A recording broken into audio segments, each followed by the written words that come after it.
Hola, bienvenidos a un nuevo video. El día de hoy quiero compartir con ustedes más detalles sobre cada uno de los puntos que se incluyen dentro de la estructura o del documento desarrollo de un proyecto animado. Para el final de este video espero que todos podamos saber qué incluir en cada uno de los puntos. Debemos de saber que la estructura de un proyecto animado se divide en tres partes, áreas o etapas importantes. Estas tres etapas son la planeación, la producción y la distribución. Dentro de cada una de estas etapas podemos ver un listado de puntos que nosotros tenemos para poder ir colocando cada una de las partes de nuestro proyecto. Dentro de este listado de puntos podemos ver que hay categorías o etapas importantes. Una parte que siempre debemos de colocar para iniciar nuestro proyecto es la portada. Luego tendríamos las tres fases de las que acabamos de hablar. La planeación, que nos permitiría ir teniendo toda la parte del planteamiento del proyecto, incluso la parte de la bocetería para poder definir qué es lo que se va a desarrollar visualmente. Luego tenemos la producción, que es la etapa donde logramos a partir de la bocetería empezar a realizar el diseño de cada una de las partes y prepararlo para animación. Y finalmente tenemos la distribución, que se convierte en una etapa mucho más estratégica para poder analizar la mejor manera de llevar ese proyecto al público objetivo que hemos seleccionado. Quiero hablarles de cada uno de estos y así que entendamos los puntos que contiene y qué es lo que deberíamos de colocar en cada uno de ellos. En la portada, lo primero que deberíamos de tener es la asignatura, luego el nombre completo de los integrantes, el porcentaje de colaboración de cada integrante, el número de grupo de clase, el número de grupo de trabajo y también la fecha de entrega. Pasando a la planeación, dentro de la planeación tenemos también otras categorías importantes. Por ejemplo, acá empezamos con la categoría número 1, planteamiento. En el planteamiento está la temática, donde se debe de colocar el tema general del proyecto. La colocación del tema general del proyecto no es necesario que sea algo extenso, sino que únicamente mencionar el tema o la temática de ese proyecto bastará para poder llenar este punto. Luego tenemos el público objetivo, que acá no basta con solo colocar un rango de edades, sino que debemos de colocar el rango de edades, género y ubicación como mínimo. Pero también podemos incluir otros datos importantes que nos ayuden a definir el público objetivo. En el rango de edades, recuerden que no es recomendable tener un rango demasiado amplio, así que deben de seleccionar un rango que sea adecuado para poder definir el target o el público objetivo de su proyecto. El objetivo de comunicación es la finalidad que se quiere lograr con el proyecto. En este caso, pensemos en redactar un objetivo que demuestre esa meta o esa finalidad que tenemos por la cual se está desarrollando el proyecto. En el punto número 4 tenemos la historia y acá se coloca la historia completa del proyecto con los cambios que hemos aplicado en estas últimas semanas. Dentro de la planeación vamos a otra subparte, en este caso la número 2 y es la conceptualización. En la conceptualización se debe de colocar el concepto, que es la idea que respalda y fundamenta al proyecto, y tenemos el racional, que se convierte en la explicación del concepto. Acá es donde podemos extendernos textualmente para poder hablar sobre el origen de ese término, hablar sobre el significado de ese concepto o incluso dar una justificación del por qué se ha seleccionado y cómo se verá aplicado. Siempre dentro de la planeación vamos a la parte número 3 y es el desarrollo del personaje, que empieza con el perfil principal. En el perfil principal vamos a detallar los datos importantes del personaje principal y vamos a utilizar la estructura que vimos en clase, en la cual tiene estos 7 puntos que vemos en pantalla: el nombre, la edad, dónde y con quién vive, una descripción física, estilo de vida, personalidad y la importancia dentro de la historia. En el punto número 4, la descripción física, recuerden que puede ser lo más específico posible. Al pensar en un personaje podemos incluso detallar cabello, color de piel, altura, tipo de extremidades, etc. En este caso, recuerden que la descripción física nos ayudará mucho para los siguientes puntos que estamos haciendo en la planeación. Luego tenemos la observación, que es el listado de palabras importantes y un moodboard con referencia visual de esas palabras que hemos seleccionado. Acá podemos tener un listado breve con 4 o 5 palabras importantes que nosotros hemos obtenido luego de la realización del perfil y de la observación. Y luego podemos crear un moodboard también con 4 o 5 referencias visuales, pero que sean importantes para poder definir esas palabras que hemos seleccionado. Una vez que tengamos esto, debemos de analizar, debemos de empezar a ver datos importantes como características que puedan representar mucho mejor a ese personaje, como por ejemplo el uso de lentes, tipo de cabellos, tipo de vestimenta, colores, etc. Y este punto termina, además del moodboard, con un resultado de la observación en el cual ustedes escriben brevemente qué es lo que han obtenido como resultado, qué es lo que han observado y qué son los elementos más importantes de ese moodboard que tienen, al igual que del listado de las palabras. El siguiente punto es la asociación. Acá hacemos una selección de formas que deben de relacionarse con la personalidad y esa relación debe de partir de la psicología de la forma.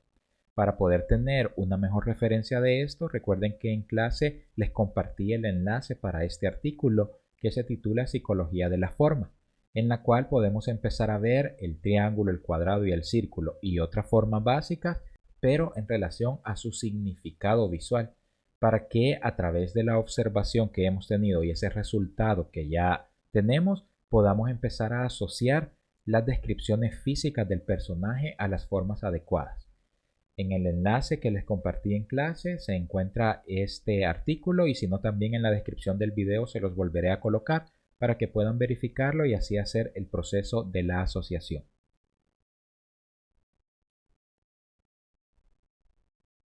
En el punto número 4 tenemos el concepto, pero no es el concepto general del proyecto, sino enfocado al personaje. Así que acá lo que hacemos es seleccionar un arquetipo que va a definir el personaje. Y para seleccionar este arquetipo debemos de tener en cuenta los resultados de la asociación y de la observación que acabamos de hacer. Así podremos tener una selección mucho más apropiada. Estamos basándonos en los 12 arquetipos para los personajes que están en este artículo que también les compartí en clase, pero por si no tienen el enlace se los dejaré acá en la descripción. Si no, en el enlace que les compartí de Miro, ahí ustedes van a poder ingresar a toda la clase y también poder ver estos enlaces que les voy a volver a compartir acá. Una vez seleccionen el arquetipo, lo colocan dentro del punto del concepto del personaje y con eso tendrían finalizado ese punto. Y luego pasamos a la estilización, en el cual analizamos rasgos y características físicas que puedan ser representadas fuera de lo convencional. En este caso lo podemos hacer primeramente teniendo un moodboard en el cual seleccionemos imágenes que nos hablen de proporciones específicas que queremos seguir, partiendo de las formas que ya hemos hecho por asociación y a través de la psicología de la forma, podemos empezar a ver diferentes estructuras que vamos a utilizar para poder construir ese personaje y que le van a dar la apariencia física. Una vez que tengamos esta recopilación, recordemos que siempre necesitamos escribir el resultado de esta estilización, porque de esta manera tendremos la conclusión y tendremos también la manera de expresar ese resultado obtenido y el camino que seguiremos después de esta recopilación de formas que tenemos. Y finalmente el desarrollo de personaje termina con los perfiles de personajes secundarios. En este caso solo tienen que hacer un perfil de cada personaje. No van a hacer asociación, observación, concepto y estilización, sino que únicamente es un perfil el que se va a incluir. Luego pasamos al punto número 4, siempre de la planeación, la realización. Y acá tenemos 4 puntos importantes. Tenemos la bocetería de la idea de animación, tenemos la bocetería del storyboard, la bocetería digital y los guiones. Para la bocetería de la idea de animación lo que debemos de incluir es algo como lo que estamos viendo en este momento, en el que podamos definir acciones específicas a ejecutar. Por ejemplo, acá en este boceto de idea de animación tenemos un círculo que se va a transformar en un triángulo y el triángulo va a volver a ser un círculo. Dentro de esto se analizan y vemos al lado izquierdo de esta imagen que tenemos ahí incluso el mismo concepto que se ha utilizado para esta pieza. Y también tenemos representaciones visuales a través de textura visual. Además tenemos datos específicos de los estados, qué va a ocurrir cuando empiece, ¿verdad? Va a estar sin movimiento, qué va a ocurrir cuando haga una explosión, qué principio de animación es el que se va a aplicar o incluso qué es lo que vamos a tener cuando lleguemos al final de esa animación. Y al lado derecho podemos ver un paso a paso con mayor cantidad de cuadros que nos dan una idea de cómo ocurre esa transformación, cómo va haciendo la explosión y finalmente cómo vuelve a contenerse para llegar a ser la forma original. La bocetería de la idea de animación puede aplicarse de esta manera a personajes y también a formas como las que tenemos. Incluso se puede aplicar a fondos. Lo importante es que seleccionemos una idea o una acción importante de la cual querramos o necesitemos hacer una bocetería de idea de animación para plasmarla de esta manera. La bocetería del storyboard ya muestra directamente encajados en escenas la manera en la que cada uno de estos elementos se va a visualizar, pero vean que seguimos teniendo una apariencia manual, porque la idea de acá es que podamos definir, añadir más escenas, recortar escenas que no necesitemos o incluso también empezar a ver la parte de la puesta en escena y de la composición visual. Así que la bocetería del storyboard sí debería de ser mucho más controlada a nivel de colocación de cada una de las escenas y sería un paso siguiente de la bocetería de la idea de animación, en la cual también podemos seleccionar las escenas más importantes e incluso tener algunas anotaciones que nos ayuden a definir esa escena en específico. Finalmente, con las boceterías tenemos la bocetería digital y acá incluimos todo lo que nosotros ya hayamos elaborado, ya sea manual o digital, pero que esté relacionado al proyecto. En este caso tenemos boceterías para definir la composición visual de los fondos, tenemos bocetería de los personajes que vamos a estar utilizando, o también bocetería de los elementos visuales. Incluso tenemos en la parte superior donde están los personajes, vean, hay una referencia y una prueba que se hizo con personajes existentes y luego la derivación con diferentes estilizaciones para otros personajes. Y al lado izquierdo tenemos una prueba de animación cuadro a cuadro hecha en programa como Animate, en la cual tenemos una idea de cómo se desplazaría esa idea o ese boceto de animación que tenemos. En la bocetería digital también podemos incluir cualquier otro boceto que no encontremos dónde clasificar. Y acá en la parte digital vamos a ir colocando boceterías de personajes, boceterías de vestimenta, boceterías de fondos, accesorios o incluso elementos del ambiente que finalmente vamos a descartar o que vamos a utilizar, pero que deberían de estar registrados dentro del mismo proceso de bocetería. Y finalmente tenemos los guiones, que tenemos la opción de colocar guiones por separado, pero también tenemos la opción de hacer un solo documento para los guiones. En este caso podríamos tener algo como este ejemplo, en el cual tenemos la referencia visual del guión gráfico y luego en la parte inferior, aparte de identificar cada una de las escenas, tenemos o tendríamos información técnica y información también literaria. Eso complementaría en un solo documento todos los guiones y lo podríamos utilizar como parte de la entrega del proyecto y de la estructura que estamos elaborando. Finalmente, dentro de la planeación tenemos la presentación del proyecto, que incluye dos puntos. La agenda, que no es más que un listado de puntos importantes para la defensa o para la exposición del proyecto. Acá pueden colocar datos importantes como si van a incluir una bienvenida, la presentación de los integrantes de grupo, el concepto, la temática, la idea, la bocetería, todo lo que ustedes deban de incluir en la presentación y exposición de ese proyecto, tomando en cuenta siempre el tiempo que tenemos para la presentación de cada uno de los grupos. Y asimismo descartar puntos que sean innecesarios y también colocar puntos que sean sumamente importantes para el grupo a la hora de exponer y que se sepan también para poder justificar su proyecto. El siguiente punto es el cronograma y este incluye una planificación completa del proyecto, desde la semana número 6 que empezamos a trabajarlo hasta la semana número 10. Pueden tomar también como una referencia el cronograma que tenemos en la wiki de la asignatura, pero este es un cronograma que está hecho más por semanas. Ustedes podrían ingresar a días específicos dentro de cada una de las semanas para poder conocer en qué fecha, qué días se hicieron, qué días están programados o incluso tener dentro de este mismo cronograma los responsables de cada una de las actividades que se va desarrollando. Y bien, esa es la parte de la planeación del proyecto. La siguiente etapa es la producción y esa también tiene subetapas importantes. La primera de ellas es la preproducción. En la preproducción tenemos el diseño, que es el planteamiento y las muestras digitales del proyecto. Pero estas ya son muestras digitales que provienen del proceso de diseño y de la bocetería que teníamos anteriormente. Acá se colocan elementos ya con color, elementos vectorizados, podemos colocar la paleta cromática, podemos colocar ejemplos de transiciones que vayamos a tener dentro del proyecto o incluso pruebas digitales que tengamos de objetos que podrían hasta este punto aún ser descartados, pero que es importante para nosotros que estén dentro del mismo proceso y dentro de las mismas muestras digitales porque nos ayudan a conocer el estilo visual. Entonces en esta parte del diseño ustedes deben de colocar también todos aquellos elementos que sean parte del estilo visual. Si estuviera utilizando texturas, debería de colocar acá también esa textura visual. Si estoy utilizando patrones o si estoy utilizando iconografía, algo que me dé un estilo visual, también va dentro de esta área de preproducción, donde conocemos toda la parte de diseño y toda la parte visual que definirá el proyecto. El segundo punto de la preproducción es la musicalización y lo que debemos de incluir acá es un detalle textual en el cual detallemos canciones o música en general para todo el proyecto. Debemos de colocar duración, cantidad, etc.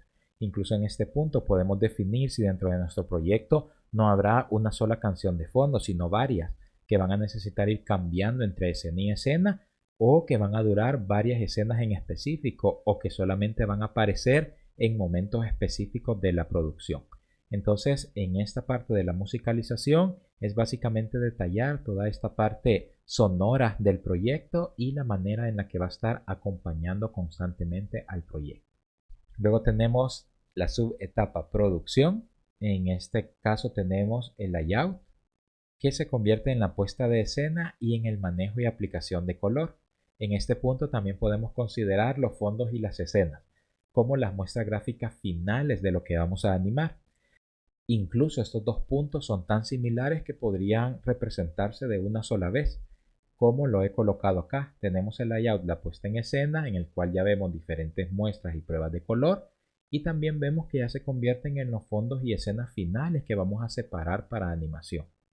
Acá podemos acompañar con un detalle textual, sobre todo en el punto de fondos y escenas, para poder definir qué elementos son los que se van a mover, qué elementos deberían de estar en una capa separada, qué elementos deberían de estar como elementos individuales, según lo hablábamos en la clase de diseño de fondos, o incluso qué elementos van a estar como un solo grupo o una agrupación que no va a necesitar distribuirse en capas distintas. De esta manera tendremos ya la puesta en escena final, el manejo de color final para nuestro proyecto y también tendremos esas muestras gráficas que entenderemos cómo es que se van a distribuir para pasar al proceso de la animación. Y como última parte dentro de la producción tenemos la postproducción. En la postproducción tenemos la sincronización, que acá lo que se hace es que a partir del guión técnico empezamos a detallar puntos exactos de sincronización, como por ejemplo si habrá voz en off o si habrá locución, con qué va a estar sincronizada, solamente va a ser una narración o realmente va a tener que ir sincronizada con movimientos, transiciones o encuadres en específico y todo lo que tenga que ver con sincronización en cuanto a sonido, en cuanto a musicalización o incluso a tiempos específicos. Acá lo podemos ver también como una derivación o como una parte textual mucho más ampliada de la parte del guión técnico. Y para proyectos que no tienen guión técnico, la parte de la sincronización da una muy buena idea de qué es lo que debemos hacer en cuanto a todos los elementos que tenemos de musicalización, elementos sonoros o incluso la misma animación para poder lograr la mejor producción posible. Como segundo punto tenemos el render y acá colocamos textualmente los detalles técnicos del proyecto, como el formato, las dimensiones, el programa que vamos a utilizar, etc. Dentro del render vean que está el formato, por ejemplo podríamos colocar que va a ser un formato MP4. Luego tenemos las dimensiones, podríamos estar trabajando en un formato HD 1920 x 1080.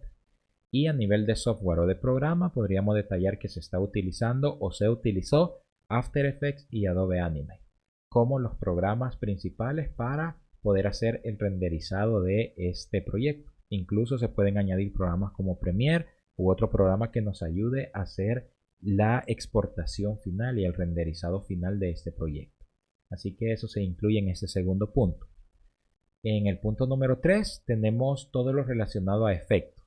Entonces van mejoras visuales, mejoras de sonido, efectos de sonido y edición adicional. Como por ejemplo, ¿qué sucedería si en una escena se cae un vaso? Por ejemplo, si es un vaso de vidrio, deberíamos de tener ahí efectos de sonido. Podríamos también pensar que si vamos a tener un encuadre en la cual el vaso cae y se quiebra, ¿qué es lo que va a ocurrir a nivel visual, verdad? Si tenía agua, tendríamos toda esa agua, ¿verdad? Que empieza a salir a través de gotas, o por ejemplo, si fuera un vaso que tiene, por ejemplo, arena, como a la hora de caer habría humo también, ¿verdad? Que sale simulando esa parte de explosión de partículas que tenía. Entonces, dentro de los efectos se coloca detalladamente y a nivel textual todas estas mejores visuales, sonidos y edición adicional que va a necesitar nuestro proyecto antes de su lanzamiento. Y con esto podemos pasar a la distribución. Esta última etapa empieza con un primer punto que es el análisis del público objetivo. Recuerden que como ya teníamos en la planeación la definición del público objetivo, entonces acá en el análisis del público objetivo debemos de analizar, debemos de lograr definir la manera de poder alcanzar ese público que ya hemos definido anteriormente. Acá podemos tomar en cuenta el comportamiento, la personalidad, los gustos, las edades, incluso la ubicación que detallamos anteriormente para poder definir cuál es la mejor manera de poder llevar el proyecto a ese público objetivo. Eso nos dará también un paso al canal, que es el medio por el cual se hará llegar ese proyecto al público objetivo. Teniendo un análisis profundo del público objetivo, definiremos si el canal que estamos seleccionando o que vamos a seleccionar es el adecuado para que el público objetivo pueda consumir esa producción animada. Y finalmente tenemos el lanzamiento, que no es nada más que la fecha, donde detallamos día, hora y lugar del estreno de nuestro proyecto. Esta es la última etapa y con eso finalizamos este video en el cual hablamos de la estructura y el desarrollo de un proyecto animado. Recordemos que según el proyecto animado también los puntos pueden ir variando y pueden ir cambiando, pero estas tres etapas, planeación, producción y distribución, siempre se mantienen. Así que en esencia podemos entender que la planeación se convierte en el planteamiento y en el cerebro prácticamente del proyecto porque define a quién, el qué, cómo y empieza a definir visualmente qué es lo que vamos a necesitar. La producción es la parte en la que se ejecuta todo lo que ya hemos pensado y hace que podamos ya tener el diseño final, las muestras visuales, la musicalización, hacer el desarrollo de la animación e incluso llegar hasta las etapas de sincronización, render y efecto. Y la distribución es el lanzamiento del proyecto, en el cual analizamos el público objetivo que ya hemos definido, seleccionamos un canal y ponemos una fecha para el lanzamiento. Espero que con este video haya quedado mucho más claro qué incluir en cada uno de los puntos de esta estructura, y por si tienen dudas o consultas, recuerden que siempre estoy pendiente de los mensajes y de los comentarios. Saludos.